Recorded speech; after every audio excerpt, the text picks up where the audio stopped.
حضرت سیدنا علقمہ بن مرشد رحمۃ اللہ تعالی علیہ سے منقول ہے۔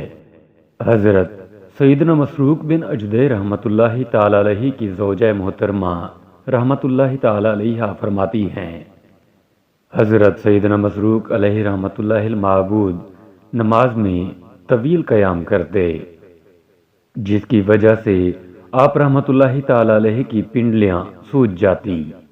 جب آپ رحمۃ اللہ تعالی علیہ نماز پڑھتے تو میں ان کے پیچھے بیٹھ جاتی۔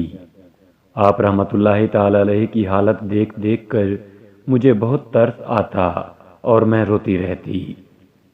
پھر جب آپ رحمۃ اللہ تعالی علیہ کے وصال کا وقت قریب آیا تو آپ رحمۃ اللہ تعالی علیہ رونے لگے۔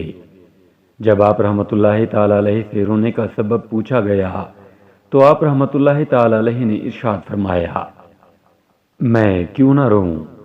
اس وقت میں اپنے آپ کو اس حالت میں پاتا ہوں کہ موت میرے سامنے ہے، میری ایک طرف جنت اور دوسری طرف جہنم ہے۔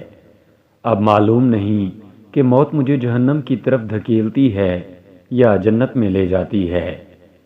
اللہ عز و جل کی ان پر رحمت ہو اور ان کے صدقے ہماری مغفرت ہو، آمین بجاہ نبی الامین صلی اللہ تعالی علیہ وآلہ وسلم۔